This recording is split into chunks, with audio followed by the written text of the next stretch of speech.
Olá pessoal, aqui é o Newton da CPA. Nós estamos dando sequência àqueles vídeos que estamos fazendo a respeito da reforma tributária. A reforma tributária, como nós sabemos, é um assunto que tem muito destaque aí, porque nós estamos tentando elaborar alguma proposta que substitua esse caos que aí está. Bom, são várias propostas, já disse aqui que tem mais de 30 propostas de entidades, de profissionais, etc.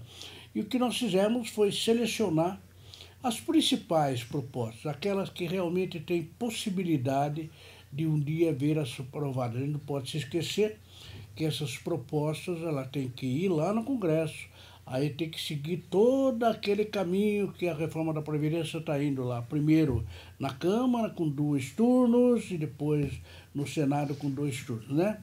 O da Previdência está demorando um pouco, porque está no primeiro turno ainda, lá na Câmara, vai ter que ir para o segundo turno e ainda resta o Senado. Então, nós estamos procurando identificar algumas propostas que estamos chamando de principais propostas, né? E agora, nesse vídeo, nós vamos conversar sobre as propostas do governo federal. Na realidade, na semana passada houve uma divulgação, então vamos ver o que o governo federal está pretendendo. Diz ele que ele tem uma proposta diferente daquilo que está na Câmara e daquilo que está no Senado. Então vamos analisar qual é a proposta desse governo federal. Aqui comigo a Julinha. Oi pessoal, meu nome é Júlia Gomes aqui da CPA Informações Empresariais e na semana passada, no dia 18 de julho, uma quinta-feira, o governo anunciou que apresentaria nessa semana, entre o dia 22 e 26 de julho, o seu projeto para a reforma tributária. Até esse momento, agora, são 3 horas do dia 25, quinta-feira, nada aconteceu.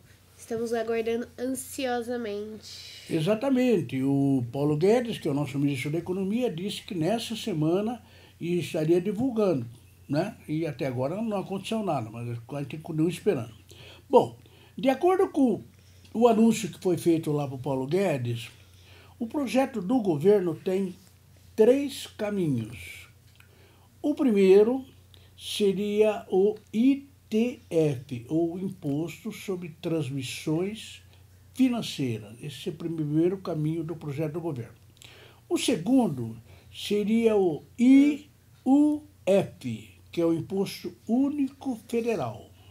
E, finalmente, um terceiro caminho, que seriam algumas modificações na área do imposto de renda, tanto da pessoa física como da pessoa jurídica.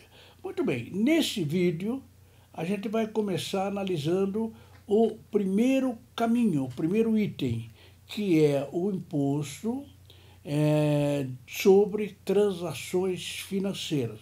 Vejamos como que a equipe lá do ministro da Economia está montando esse tal imposto sobre transação financeira. Vamos lá, Júlia? Bom, a reforma tributária defendida pelo ministro prevê, entre outras soluções, a criação de um tributo sobre a movimentação financeira, com uma alíquota geral em torno de 0,60%, ou seja, 0,30% mais 0,30%, cuja denominação será imposto sobre transações financeiras. Exatamente. Então, no conjunto, nesses 3 caminhos que eu me referi aí, a equipe do Ministério da Economia está pretendendo, no primeiro caminho, seria o imposto sobre transações financeiras.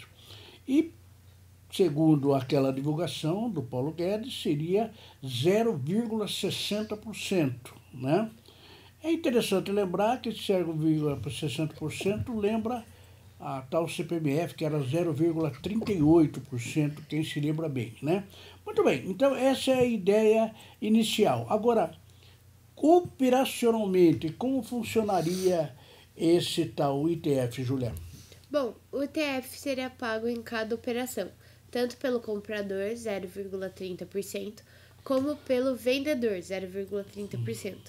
A arrecadação do ITF, no caso, no total 0,60%, permitiria a substituição de todos os encargos previdenciários incidentes sobre a folha de pagamento. Na realidade, isso é uma espécie de um mantra do nosso secretário da Receita Federal, que é o Marco Sintra, que ele entende que se tivermos o imposto sobre transações financeiras, a gente arrecada isso e depois a gente consegue substituir os encargos previdenciários que incidem sobre a folha de pagamento. Essa é uma das ideias, né? Muito bem, vamos trabalhar com um exemplo prático dessa situação para a gente entender bem como operacionalmente funcionaria o tal ITF. Bom, o exemplo prático é, numa conta do restaurante que deu R$100, o cliente pagaria 0,30, no caso, centavos, e o dono do restaurante pagaria os outros 30 centavos, totalizando 60 centavos de arrecadação. O total arrecadado com o ITF permitiria eliminar o recolhimento de 20% sobre a folha de salários das empresas, a contribuição de 8% dos trabalhadores para o INSS e o encargo do Sistema S. Então vejam como é que funcionaria a ideia, né? Na cabeça da equipe do Ministério da Economia, o ITF seria isso, seria cobrado e se depois substituiria a contribuição de 20% das empresas sobre a folha, a contribuição de 8% dos empregados, né? E, finalmente, os encargos do Sistema S. Quer dizer, então, esse ITF, Imposto sobre Transação Financeira, ele tem um caminho específico, tem um objetivo bem claro, seria substituir esses encargos de folha. Muito bem, o problema que nós temos aqui no Brasil é que nós tivemos já uma memória a respeito dessa história de imposto sobre transações financeiras, inclusive já na época ela foi criada, digamos assim, incentivada pelo atual secretário da Receita Federal, que é o Marco Sintra, que é o mais ardoroso defensor desse tipo de tributação, né? Então, vem lá de trás. Então, quando você fala no imposto sobre operações financeiras, sobre transações financeiras, e sempre vem à memória do Brasil aquela história da CPMF, né? Então, o que andou acontecendo com isso, Julia? Bom, a proposta provocou críticas em todo o país sob o argumento de que esse tributo nada mais é do que a antiga CPMF, que vigorou até 2007. Na época, o presidente Lula pretendia uma prorrogação por mais 4 anos, mas a ideia foi tripudiada pelo Congresso Nacional. Exatamente. A CPMF, de triste memória, pelo menos enquanto funcionou, a gente se lembra que foi uma ideia do ministro da Saúde, o Aníbal Jatene, que precisava de verba para resolver o problema de saúde, e aí resolveu-se criar uma contribuição sobre as operações financeiras, daí saiu a tal CPMF. E aí houve tal, chegou um momento, em 2007, que iria terminar, né? O prazo já estava acabando e, na época, o presidente Lula mandou um projeto lá para o Congresso para prorrogar a CPMF por mais 4 anos. Isso era o ano de 2007. Naquele final do ano de 2007, quando chegou no Congresso, a proposta foi tripudiada. Inclusive, houve uma lista de assinaturas, com mais de 1 milhão de assinaturas, contrários à CPMF. Ora, quando nós falamos agora do Imposto sobre Transações Financeiras, o que vem à memória? O que vem à memória é a CPMF. Só que o governo agora, ele, evidentemente, não apresentou a proposta, ele está dizendo que pretende fazer. Logicamente, se ele quiser, vai ter que mandar lá no Congresso, tal. Ele já te está prevenindo para justificar isso. E o que ele pretende dizer, Júlia? Bom, o atual governo não aceita a comparação com a CPMF, sob o argumento de que o ITF não é um novo tributo, mas uma mera substituição dos outros tributos, a Previdência e do Sistema S, que aumentaria a carga tributária e reduziria, que não aumentaria a carga tributária e reduziria o custo da mão de obra, gerando novos empregos. Muito bem, então esse raciocínio da equipe do governo hoje, ele é muito claro. Olha, nós não estamos criando um novo tributo, embora seja um tributo que inexista hoje. Nós estamos criando um tributo, que é o ITF, Imposto sobre Transações Financeiras, cuja arrecadação vai substituir outros tributos, coisa que, aliás, não aconteceu na época da CPMF. Quem viveu a questão na época lembra-se muito bem. Já na época nós tínhamos, falava-se que tinha 60 tributos no Brasil, né? Entre impostos, contribuições, etc. Então, na realidade, se tinha 60, nós fomos para 61, porque a CPMF não trocou por nada, ela simplesmente foi acrescentada à constelação tributária do Brasil. A equipe do ministro da Economia, Paulo Guedes, a equipe pretende argumentar o seguinte: olha, nós não estamos criando nenhum tributo novo. O que nós estamos fazendo é o seguinte: nós estamos, tem essa imposto sobre transações financeiras, cuja arrecadação vai substituir outros tributos que nós vamos revogar. Vai revogar o quê? O INSS sobre a folha de salários, o INSS dos empregados, e também a participação do Sistema S. Então, é uma espécie de uma troca, né? Ora, segundo este raciocínio, na realidade, iria reduzir o custo da mão de obra, né? E gerar novos empregos, e não aumentaria a carga tributária, né? Então, a questão é o seguinte: a carga tributária permanece absolutamente idêntica, e nós vamos, do outro lado, vamos reduzir a carga tributária sobre a folha de salários.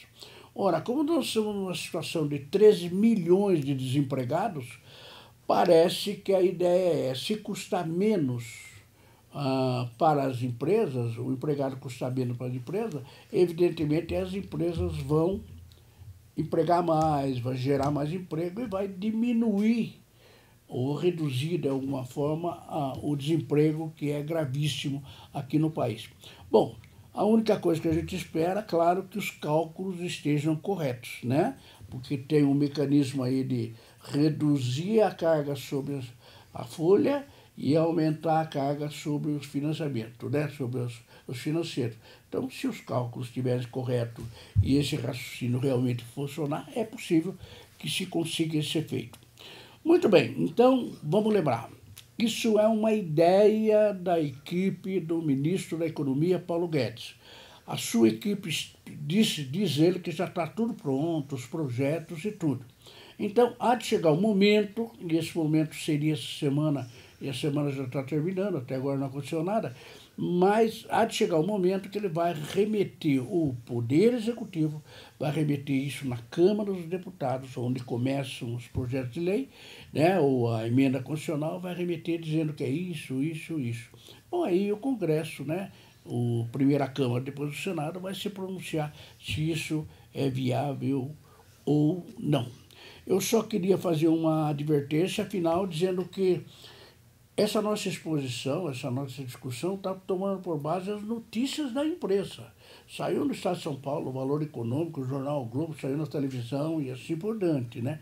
Essa é a única fonte que nós temos, porque o Ministério da Economia não se deu o trabalho até hoje de fazer um documento. Olha, nós pretendemos fazer assim, assado, tal. Coisa que ele faria essa semana e a gente está aqui. Então, fica aqui a advertência. Até o presente momento, nós estamos discutindo sobre essas notícias, né? Sobre imprensa, etc. Tal. Tomara que quando vier, venha exatamente desse jeito. Mas se vir diferente, nós também vamos conversar. Não é mesmo, Julia? Isso aí, pessoal. Bom, por hora, antes de terminar esse vídeo, gostaria de lembrar vocês, o site da CPA é netcpa.com.br. Você encontra a gente também nas redes sociais pelo @netcpa. Não esquece de se inscrever no nosso canal e ativar as notificações. Muito obrigada e até o próximo vídeo. Muito bem, então na introdução nós dissemos que esse projeto do governo federal ele tem 3 objetivos. Primeiro o ITF, que nós discutimos aqui.